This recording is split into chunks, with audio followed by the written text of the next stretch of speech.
Hallo julle, hierdie is net 'n intro tot organiese chemie, waar ek net die basics van hoe hierdie tipes molekules vorm gaan hersien. So, die belangrikste ding is organiese chemie bestaan basies uit elemente van koolstof, waterstof, suurstof en dan halogene soos fluor, chloor, brom en jodium. Nou, dit is belangrik dat jy onthou, al hierdie goeders is nie metale, wat beteken hulle verbind kovalent wanneer elektrone oorvleuel. En om hierdie bindings beter te sien, gaan ons kyk na loe strukture en dan van daar af Cooper strukture. So, koolstof op die periodieke tabel is nommer 6. So, hy is so 612 aangedui, wat beteken hy het 6 protone, 6 neutrone en ook 6 elektrone. En dan het hulle in graad 10 geleer dat ons dit so in 'n 1s orbitaal kan doen. Waar 2p dan 3 blokkies voorstel, en dan het ons klaar 4 gebruik, so daar is dan 5, 6. Die hoogste energievlak is dan in die tweede energievlak, kyk ons na die valens elektrone. So daar is 4 valens elektrone, wat beteken, hierso is dan nog 4 holtes wat gevul kan word. En daarom as ons die loe struktuur vir koolstof skets, dan lyk hy gewoonlik so. Koolstof met 2 kolletjies daar, en 1 van daai. Die 2 wat daar gepaard is dan nou hierdie 2s orbitaal wat gevul is, en die 2 wat alleen is hierdie extra 2. Maar dan kan koolstof ook hybridiseer. Nou wanneer hy hybridiseer, dan beteken dit die elektrone versprei maar net evenredig rondom die atoom. So dan verander daai koolstof en dan lyk hy so. So dan is die 4 elektrone net evenredig rondom hom versprei en dan het hy dan nou hierso 4 moontlike gaps verbindings. Okay. Soos byvoorbeeld met waterstof. Waterstof weet julle het 1 valens elektron, hy is heel eerste op die periodieke tabel. So dis maar net hoe sy loe struktuur lyk. Onthou ons kan kolletjies of kruisies, dis maar net 'n notasie net 'n bietjie makliker te sien watter elektrone behoort aan watter element. Suurstof is nommer 8 op die periodieke tabel. So hy het 6 valens elektrone en hy lyk dan so. En daar sal julle onthou ons het daai waterverbinding eenvoudig gemaak wat hoekig was as gevolg van die aleenpare. En dan al die halogene soos fluor, chloor, brom en jodium het almal 7 valens elektrone. So hulle kort net daai een laaste elektron om 'n edelgasstruktuur aan te neem. Reg, nou organiese chemie gaan oor die verbindings van koolstowwe met ander elemente. So dis eintlik lang kettinge van koolstowwe. So nou wil ek net vir julle wys hoe hierdie koolstowwe dan nou eintlik aan mekaar vasbind. Dat ek net gou hier terug gaan. Koolstof het hierso 4 gaps gehad, so hy gaan dan nou so kan lyk. As ons 'n Cooper struktuur gaan teken as hy bindings vorm. Waterstof kan net 1 vorm, suurstof kan 2 vorm so of hoekig altans en dan kan hy ook 'n dubbelbinding vorm. En dan al die halogene sal net 'n enkele binding vorm. Reg. So nou as ek 2 koolstowwe aan mekaar gaan sit om hierdie basiskettings te vorm, dan het ek 'n paar opsies vir wat in die middel kan gebeur. So kom ons skets net eers 2 koolstowwe. Daar is elkeen met hulle 4 elektrone. En hier in die middel waar hulle nou gaan bind, het hulle 'n keuse van hoeveel elektrone gaan oorvleuel. So daar kan of 2 of 4 of 6 oorvleuel. So as ek 2 laat oorvleuel, dan lyk dit net so, waar ek nou klaar 1 kolletjie gebruik het, dan bly daar nog 3 oor, en aan die ander kant het ek nog 3 kruisies oor, en dan het ek hier in die middel eintlik 'n enkel binding koolstof. Okay. Nou jy kan dan nou op die kante dit gaan volmaak met waterstowwe byvoorbeeld, dis die algemeenste ding wat ons gaan doen. So as ons nou hierso klomp waterstowwe gaan bysit, dan gaan hy oral enkel bindings met hierdie waterstowwe vorm. En dan lyk hy so. So let net op dat elke koolstof steeds 4 armpies rondom hom het en elke waterstof het net 1. Okay. Dan het ek gesê ons kan ook 'n dubbelbinding vorm.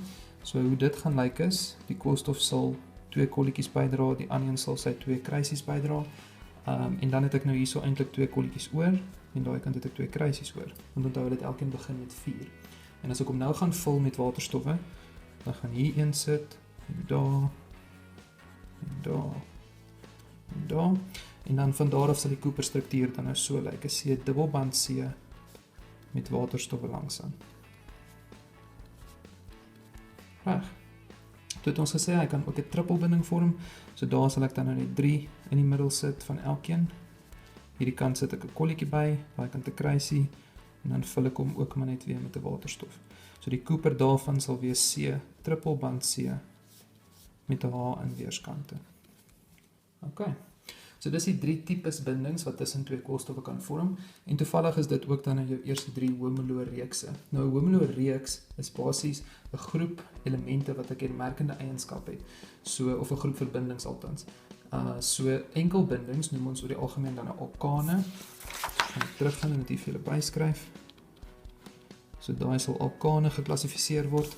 Dubbelbindings noem ons alkene. En 'n trippelbinding noem ons alkyne. Nou hierdie woord, hierdie alkane, alkene en alkyne, is die homoloogreeks, soos ek gesê het. So dit is hoe jy hom gaan klassifiseer in 'n spesifieke groep. Maar hoe jy hom raak sien, hoe jy weet watter groep hy aan behoort. So met ander woorde, jy sien 'n dubbelbinding, dan weet jy dis 'n alkeen. Daai stukkie noem ons die funksionele groep. So die funksionele groep van elkeen van hierdie is net hoe ek hom raak sien. So daarso gaan ek vir jou sê, dis 'n C, enkelband C met vrye armpies, sonder die H's. Die oomblik as jy die H's gaan bysit, dan maak jy dit 'n spesifieke tipe molekule of 'n spesifieke alkaan en ons soek eintlik die funksionele groep van alkane, so die algemene manier hoe jy weet, dit is 'n alkaan. As jy gaan kyk na die alkene, dan weet jy dis die dubbelbinding in die middel met vrye armpies. En alkyne is 'n trippelbinding in die middel met vrye armpies. So daai is die funksionele groep, hierdie is die homoloogreekse en daai sal dan 'n spesifieke voorbeeld van daai tipe homoloogreeks wees. Reg. Okay, die volgende tipe homoloogreeks waarna ons gaan kyk is die alkohole. Nou om 'n alkohol reg te verstaan, moet jy 'n hidroksied verstaan. 'n Hidroksied sal jy onthou is 'n OH- ion en dit noem ons ook 'n datief kovalente binding of 'n koördinatiewe binding. Sal jy onthou is iets te doen met elektrone wat tekort is of elektrone wat in oormaat is. So eerstens gaan ons gou net kyk hoe 'n OH- ion eintlik gaan vorm. So suurstof, weet julle nou, het 6 valensie elektrone en 'n waterstof het natuurlik net 1. So as ek nou hierdie twee aan mekaar wil gaan bind, kan ek gaan sê dis 'n OH waar ek dan nou daai een ekstra elektron hierdie kant kan sit en die waterstof vas. So daar het ek nou 1 2 3 4 5 6. Maar die waterstof dink hy 2, die suurstof dink nog nie hy het 8 nie. So hierso is dan nou een so leë gap. Beteken dis 'n tekort aan 'n elektron. So daai minus daarbo sê vir jou, hy moes 'n elektron opgeneem het om plaas te vind. So hierso moet iewers 'n random elektron vandaan kom om in daai posisie in te gaan vir ons om 'n OH- ion te vorm. Nou wanneer ons hierdie OH- aan 'n koolstof gaan vassit, onthou die koolstof het mos nou 'n klomp elektrone rondom hom. So koolstof het gehibridiseer tot 4 elektrone rondom, dan kan ek nou eintlik daai een vrye elektron gebruik om aan hierdie OH- te bind. So daarso kan ek sê, daarso gaan ek nou 'n O aansit. 1 2 3 4 5 6 en aan hierdie kant sit ons waterstof. Reg. En dan kan ek hom nou net weer gaan voltooi met waterstowwe. Die koperstruktuur hiervan sal dan wees C met enkelbindings H reg rondom en aan hierdie kant het ons 'n O enkelbinding H. En onthou ek het nou reeds vroeër gesê, C het dan nou 4 armpies, elke H het 1 armpie en die O het sy 2 armpies wat hy gekort het om 'n Avogadro-struktuur aan te neem. Okay. So alkohole is weer eens die homoloogreeks, dis wat ons noem die funksionele groep. Hoe jy hom gaan uitken, is jy gaan sien daar's iewers 'n OH aan hom vas. Slegs 'n OH sonder 'n dubbelband O. Dit is nou sien ons doen verder homoloogreekse waar die OH net 'n stukkie is van die funksionele groep. So daarso sy funksionele groep sal wees C met 'n OH met vrye armpies sonder die ander H's. Onthou as ons vra vir die funksionele groep, dan teken jy net die stukkie van hoe jy weet dit is 'n alkohol. Okay, die volgende homoloogreekse waarna ons gaan kyk is aldehiede en ketone. Nou ons gaan hulle saam kyk want julle sal sien hulle het eintlik nogal daar's 'n klein verskil tussen hulle. En beide van hierdie homoloogreekse besit 'n dubbelband O. Dit is hoe ons hulle gaan uitken of die funksionele groep. So hoe aldehiede lyk is as ek 'n koolstof het met 'n dubbelband O op die punt. So kom ons sê daar's 'n dubbelband O en hierso het ek waterstowwe. Die koolstof het nou reeds sy 4 armpies, suurstof het 2 en waterstof het net 1. En die verskil tussen 'n aldehied en 'n ketoon is 'n ketoon het ook 'n dubbelband O, maar hy is iewers in die middel van die ketting. So ek moet nou 'n paar koolstowwe aan mekaar gaan sit voor ek eintlik 'n ketoon kan vorm. So daarso, die eerste een gaan wees as ek 3 koolstowwe vorm of verbind, dan kan ek in die middelste een 'n dubbelband O sit. Hierdie koolstof het sover nog net 1 armpie, So daar is die res, daar is daai insin en daai koolstof het klaar 4. So dan kan ek hom net gaan volmaak met haas. OK. So aldehiede en ketone het beide 'n dubbelband O, maar dit gaan oor waar hierdie dubbelband O is. As hy op die punt is dit 'n aldehied, as hy iewers in die middel van die ketting is dit 'n ketoon. Hierdie dubbelband O word ook 'n karboniel genoem.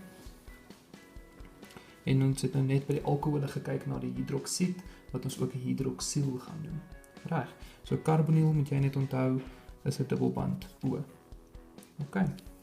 Die volgende homoloreeks waarna ons gaan kyk is dan nou karboksielsure. En hoe karboksielsure werk is dis 'n kombinasie van 'n alkohol en hierdie karbonielgroep wat ons nou net gedoen het. So karboksielsuur se funksionele groep is 'n C met 'n OH en 'n dubbelband O en 'n vrye armpie. Reg. So hy bestaan uit 'n hidroksiel en 'n karboniel en dan is dit amper soos die twee name wat in mekaar smelt om 'n karboksiel te vorm. So ek gaan dit net hier byskryf, onthou nou, dis 'n hidroksiel, soos 'n hidroksied-ion en 'n karboniel is jou dubbelband O en as jy daai twee gaan saamsit, dan word dit 'n karboksiel. OK. So daai sal die funksionele groep wees. So die oomblik as jy 'n dubbelband O met 'n OH iewers sien, dan weet jy dit is 'n karboksielsuur. Reg. En dan het ons ook esters. Nou jy 'n ester gaan uitken, is hy 'n suurstofbrug sowel as 'n karbonielgroep. So hy gaan lyk soos volg: 'n koolstof met 'n suurstof in die middel en 'n koolstof en dan iewers 'n dubbelband O. Nou hierdie koolstof kan dan nou langs aan hê net wat hy wil en daai en langs aan net wat hy wil. Solank hulle 4 armpies het en die ketting kan aangaan. Julle sal sien as ons nou in die volgende video die IUPAC benaming doen, dan sal julle presies sien wat die moontlikhede is vir wat hier langs aankom. So sy funksionele groep is presies net dit. Daar sal 'n suurstofbrug wees tussen twee koolstowwe wat dan nou eintlik hierdie molekuule so in twee stukke deel. Soos ons by die naamgewing kom, dan kyk ons na al twee dele apart en dan aan die een koolstofkant sal daar dan 'n dubbelband O wees. Reg. OK, so ter opsomming wil ek net gou-gou vinnig deur al die homoloreekse gaan wat ons gedoen het en dan ook net hulle funksionele groepe. So die eerste een wat ons gedoen het was alkane. En alkane het ons gesê gaan jy herken deur 'n enkel band tussen twee koolstowwe. Reg? Alkene sal 'n dubbelbinding hê met vrye armpies. Alkyne sal 'n trippelbinding hê met vrye armpies. So dit was die eerste 3 wat net te doen het met koolstowwe en waterstowwe. En die oomblik as ons dan nou iets begin bysit, het ons eers gesê ons kry 'n alkohol as ons 'n OH gaan aanlas. Onthou, elke koolstof moet 4 armpies hê, suurstof mag net 2 hê en waterstof mag net 1 hê. So hierdie kant skryf ek nou vir julle homoloreeks en aan daai kant skryf ek die funksionele groep. Toe het ons gehad aldehiede. Aldehiede was die dubbelband O op die punt. Met ander woorde, wanneer jy die funksionele groep gaan skryf, moet jy daai 1H gaan langs aan sit om aan te dui dat hierdie dubbelband O wel op die punt van die ketting is. As ek hierdie kant 'n klomp koolstowwe gaan bysit, dan weet ek hy is definitief op die laaste een, maar dit verskil van 'n ketoon. As ons ketone doen, dan moet jy aandui dat hy nie noodwendig op die punt is nie. Daar is koolstowwe aan weerskante met hulle vrye armpies. Reg. En toe het ons ook gesê ons kry 'n kombinasie van hierdie twee. Onthou daai is 'n karboniel, hierdie is 'n hidroksiel. So as ek 'n karboniel en 'n hidroksiel aan mekaar sit of las, dan kry ons 'n karboksiel. So hy lyk so.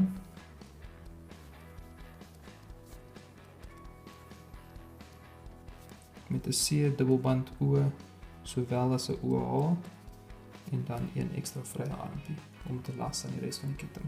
En laastens het ons gehad 'n ester. Waar ons 'n suurstofbrug vorm in die middel en dan aan een van die twee koolstowwe sal daar 'n dubbelband O wees waarna die ketting aan weerskante kan aangaan. OK. So linkerkant is homoloreeks, onthou dis die naam van die groep waaraan hy behoort. Die funksionele groep is hoe ons hom herken. OK. Jy moet daar ook net versigtig wees waarvoor hulle vra. As hulle vra vir die struktuurformule van die funksionele groep, dan moet jy fisies die funksionele groep gaan teken, soos wat ek hier gedoen het. As hulle vra vir die naam van die funksionele groep, dan beteken dit, hulle soek nie eintlik 'n skets nie, jy moet sê, hoe weet jy wat dit is, wat noem jy dit? So hierso sal jy byvoorbeeld sê, dis 'n hidroksied, of 'n hidroksielgroep. Hierso sal jy sê, dis 'n karbonielgroep op die punt van die ketting. Verstaan, so dan verduidelik jy in woorde, hoe jy weet wat dit is, of aan watter homoloreeks dit behoort. Okay.